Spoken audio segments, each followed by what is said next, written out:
Police Minister Senzo Mchunu, who's been placed on a leave of absence, has handed over his electronic devices to the police as part of an ongoing probe. The devices include a state-issued laptop, a personal tablet, 2 unused old cell phones in his possession and 1 active cell phone that he currently uses. This takes place as Mchunu is embroiled in allegations of criminality, political interference and corruption in the criminal justice system.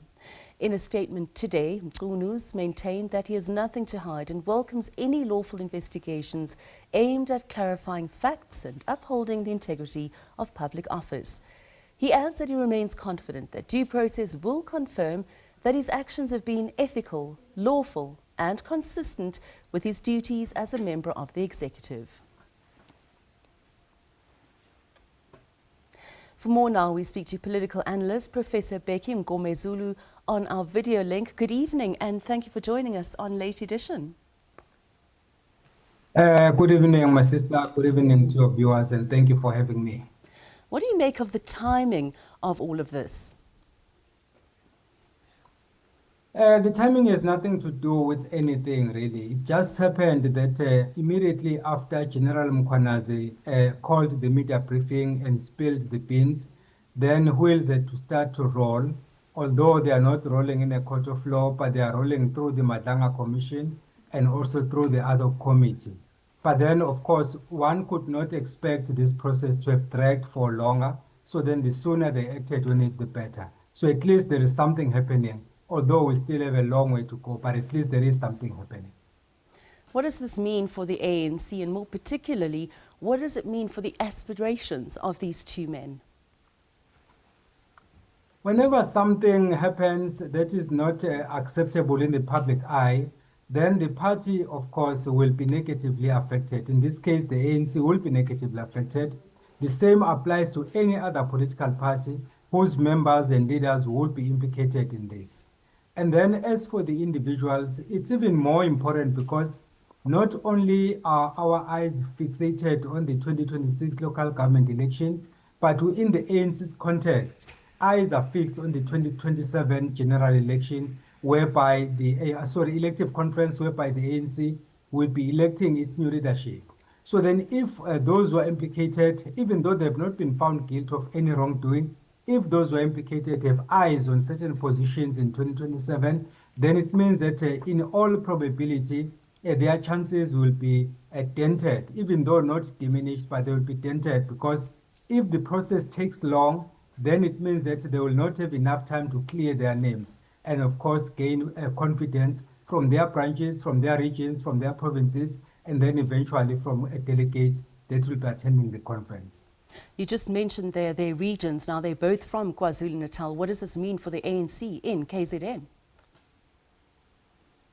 No, KZN doesn't look good for the ANC, I'll be honest about that. And this has been a long time coming.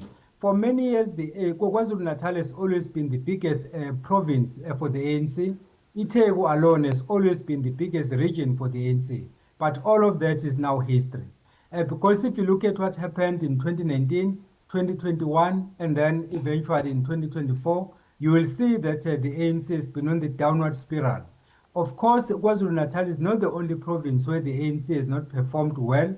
In fact, if you compare election results for 2019 against those of 2024, you realize that in not even a single province showed an upward trajectory. In all 9 provinces, the ANC did not do well, including provinces like Eastern Cape, and provinces like Limpopo, where the ANC enjoys enough support. But then if you compare those figures, they show a downward spiral. KwaZulu-Natal is even worse. One, we have this trust deficit between the ANC and the voters, but then you also have the MK factor, and then we have the IFP also making inroads. So it's a wide range of issues. As things stand at the moment, it doesn't look good. Then, of course, we'll wait and see how the ANC will regroup, if ever it will, and then prepare itself for the upcoming 2026 local government election. Now, December is time for the NGC, the ANC's NGC. Do you think this is something that's going to be discussed at that meeting? The ANC has no choice, of course. It has to discuss preparations for the 2026 local government election.